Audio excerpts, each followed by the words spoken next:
Hello, I am Manish Behl, founder of Mindful Science Center. Mindfulness Science Center is bringing awareness about mindful practices and doing these practices for betterment of your health, well-being and performance. Today, we have with us Clif. Clif is from EY, USA, and he's from here from DC. Clif has trained more than 25,000 people in organizations like EY, where he is able to bring mindfulness to corporate people, to organizational heads, to leaders, and everybody who is interested in subject of mindfulness. Clif will be sharing his journey of mindfulness, his knowledge, experience, and how he is able to bring shift within people and leaders and make them more creative, performing better, and feeling better in their workplace and in personal life. So I'm glad that Clif is able to join, and he came all the way from US to share his insight and knowledge with all of us. I'm feeling excited and fortunate to having shared this information and knowledge with Clif. Clif, thank you so much for sharing your information, knowledge, and time with us. How are you feeling today? I'm doing wonderful. Flew in last night, had a great flight, and I'm excited for the conference tomorrow. Clif, how did you embark on a journey of mindfulness? Suddenly, like organization like EY, which is very cut in line and doing things very systematically, how does a mindfulness work in a consulting firm like EY? Sure. So, mindfulness at EY started as a grassroots level. A group of employees got together and started to teach mindfulness in very small groups, like 6 people around a small conference room table.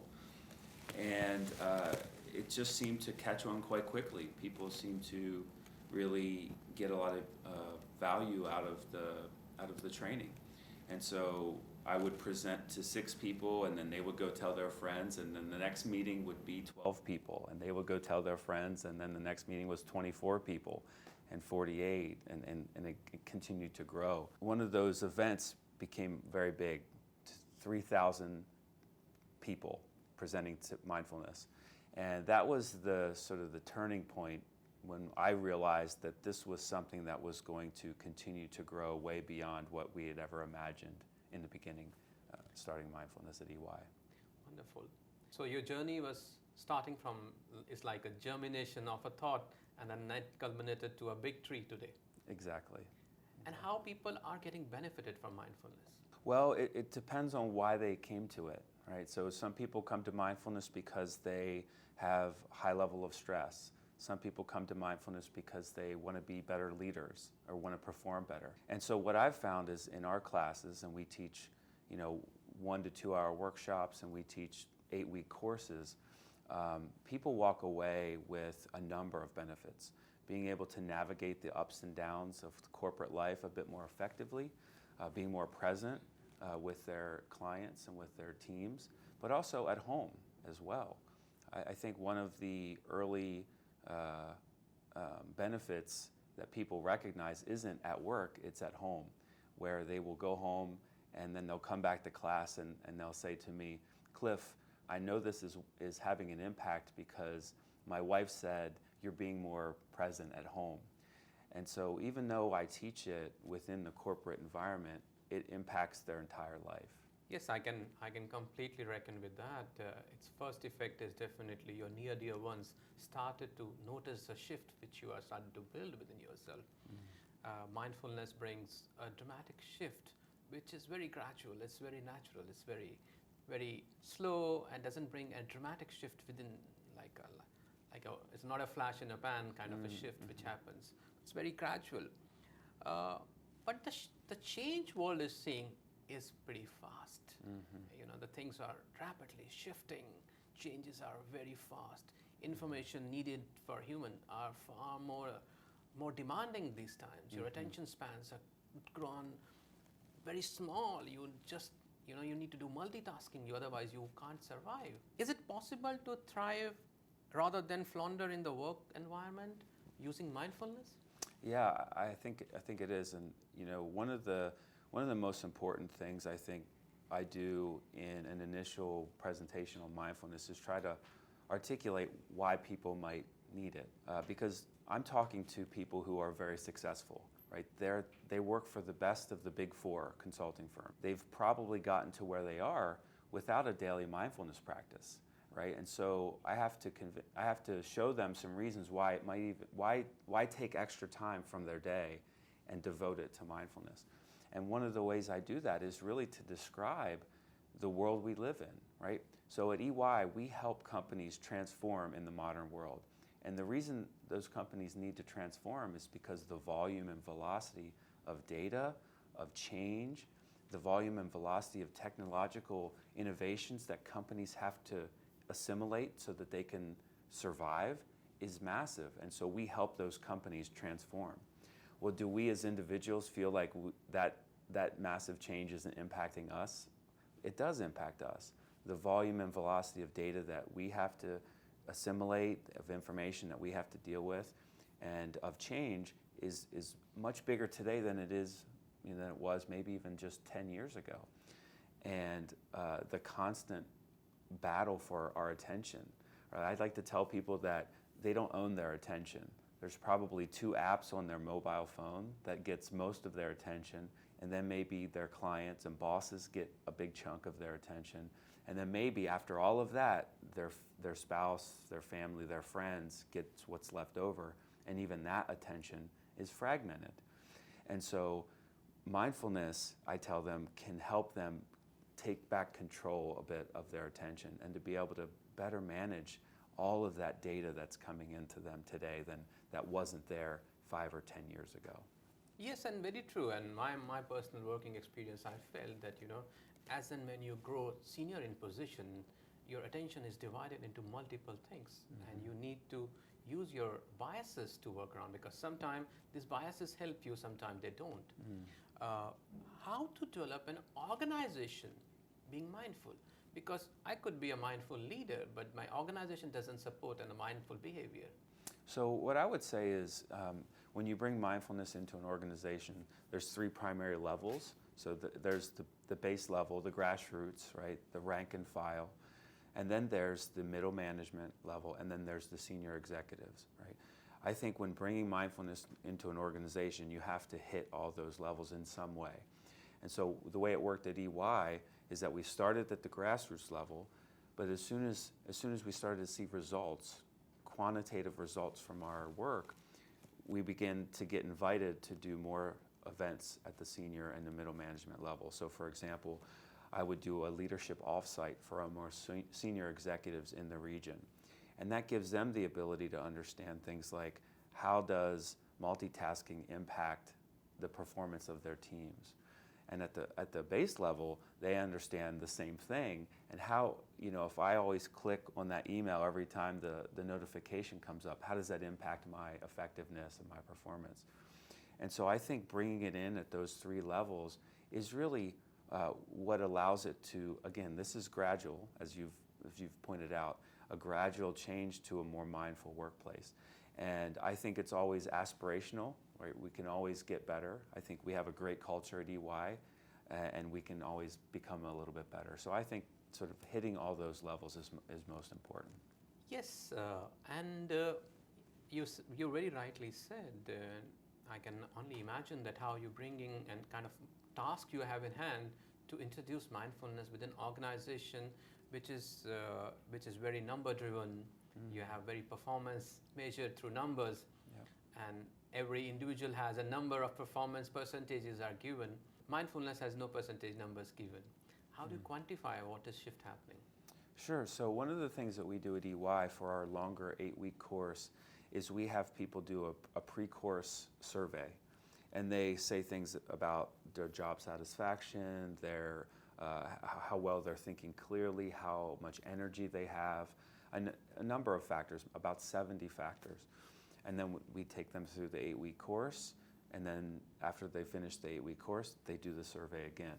And so we can measure these changes in their felt sense, their felt experience of stress, their felt experience of energy, how they feel about EY as a company. And so that's how we get our quantitative data. And from that, we get a litany of improvements across a number of important factors to EY from a business perspective. And then we haven't done this yet, but something we plan to do as we get more data from the 8-week course is to overlay that data on these broader surveys we do across the firm to see how does mindfulness training impact our retention. You know, are we losing people or more people staying at EY if they've been through our training? It is imaginable that kind of results you would be, and I would be very intrigued to know such results, that what is the result happening, because any organization, the goal is to maximization of profit and shareholders' value. How do mindfulness increase the shareholders' value or maximization of profit? Well, I think you see this across the number of industries today that companies, certainly EY, we articulate our purpose, right? Yes, we want to make money, but there's also a way to do that that still takes care of sort of the community of which we live, the world community. So EY's purpose is to build a better working world. And everything we do fits within that purpose. And so, yeah, there is a numbers shareholder focus. We're not a publicly traded company, so we don't have shareholders. And yet, I think we can drive to achieve profit and maximize profit, but also considering the implications on the world. For example, our carbon footprint, right? We have efforts to reduce our carbon footprint, reduce travel. We have efforts, we just did this thing in the US called Super Day, where all of our employees are offered the ability to go volunteer for an entire day. And we do tens of thousands of hours of volunteer work. And so while companies do have a drive for profit, if they can also have purpose as well. It is actually known that mindfulness originated out of India, where the sages were practicing mindfulness, and they wrote a lot of scriptures like Vedantic or Zen scriptures, which talk a lot about mindfulness, and that those practices which now followed and the scientific evidences are found have benefited. How an organization like EY started to follow a practices which is rooted into spirituality? Yeah, so that's a great question, and you know, one of the things that we do at EY is to talk more about the science of it. You know, I think in the U.S., I would say the most well-researched course is the mindfulness-based stress reduction course that John Kabat-Zinn, developed 30 plus years ago. Because it's been shown in terms of from a scientific perspective to have a lot of value, I think it gave Westerners the ability to pull out the practices and show what the practices do. I think in the US there's some criticism that if you take out the spirituality part that you don't receive all the benefits. I would say though that there are a number of benefits you can get without invoking sort of a religious angle to mindfulness. And so at EY, and certainly in the US in general, bringing in religion or spirituality is more likely to push people away from it than it is to incorporate, to get people to at least try these practices. That's true. In fact, science is now validating a lot of positive effects. And in fact, in last 10 years, more than 10,000 peer reviews have been done on mindfulness alone, and more and more must be done, which is now surfaced with new kind of studies happening.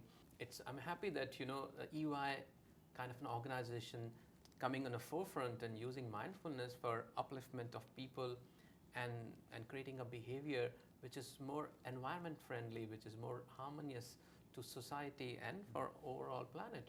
And I completely agree with you that what your thoughts are, that you can have your religious thoughts and can be separated out from the practices, and spirituality can have our personal choices, whatever we would like to follow. But practices are the same, because emotions are same all across the world. All religions have the same emotions. I cannot have as a Hindu having a different emotion and somebody Right. having a Christian different emotions. Are same as a human. We share the same blood and DNA. Yeah, and one thing we do in our 8-week course is we have practices that are compassion-based, empathy-based, kindness-based, and so it's not just basic breath awareness, body awareness, open monitoring or focused attention. We do add in other non-mindfulness training to our overall course. Wonderful.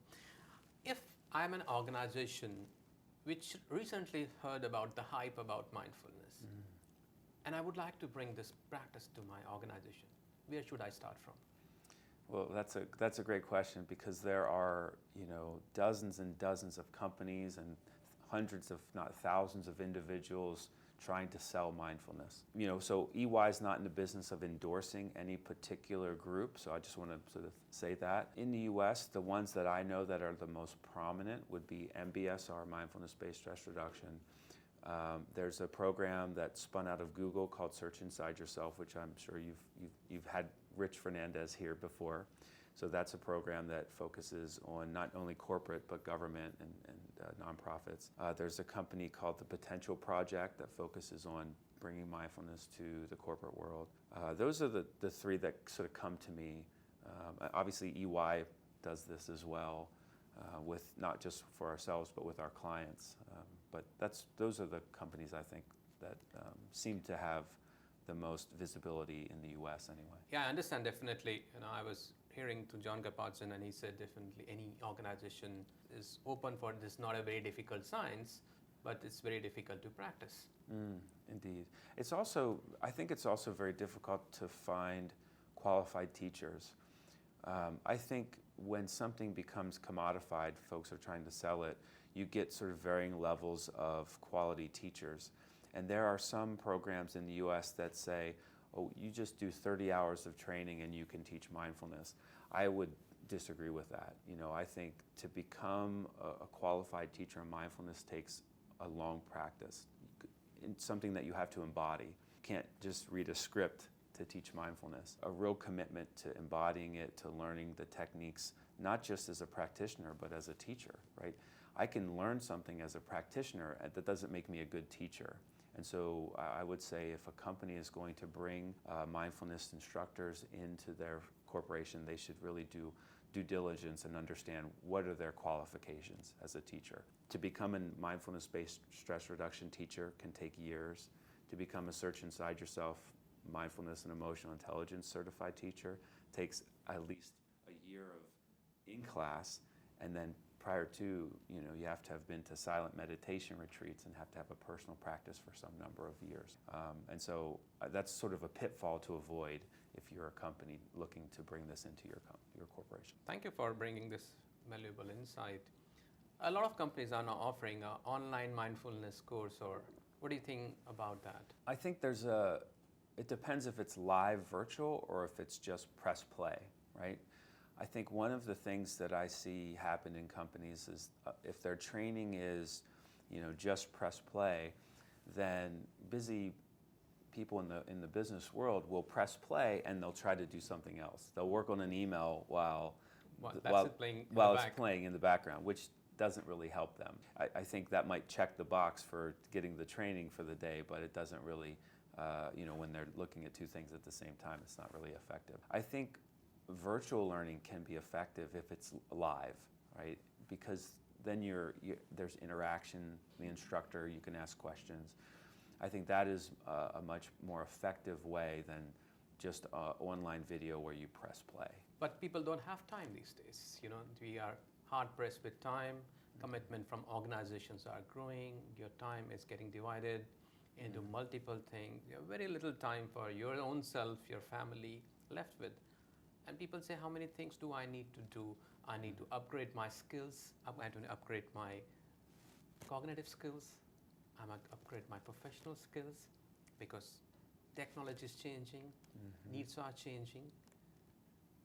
And then on top of it, I need to cultivate a mindfulness practice. So I would say one of the interesting things about a mindfulness practice is that when you devote time to it, you actually get more time than you devote to it because you are much more able to be focused on that which is important to you.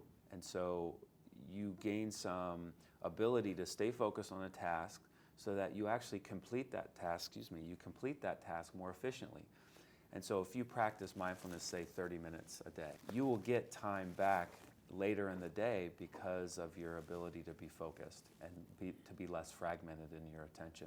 And all of those things that you mentioned, wanting to upskill your skills because technology is changing, because this idea that you have all of these demands on your time. Well, mindfulness helps you do all of those in a more effective way. You're impacting the ability of your brain to interact with the world more effectively. So anything that involves your brain is going to be improved by mindfulness. Yeah, very interesting way of replying to this question. Let me put this question in a different angle. If an organization have to bring mindfulness practice to their own culture, they have two choices to spend their money. Training a person on a cognitive or a technical skills, or training them on mindfulness. So most of the time, as a Mindful Science Center, we go and talk to people, and they say, I would rather spend my resource in training them on a Facebook marketing or a LinkedIn marketing or on a social media marketing than spending my money and time of my resource on training something like mindfulness, which does not have any tangible result in the end of the day. I think that's sort of the difference between hard skills versus soft skills, right? Like emotional intelligence. I would say the company that doesn't do both does so at their peril, right? The so-called soft skills are what differentiates an average leader from an exceptional leader.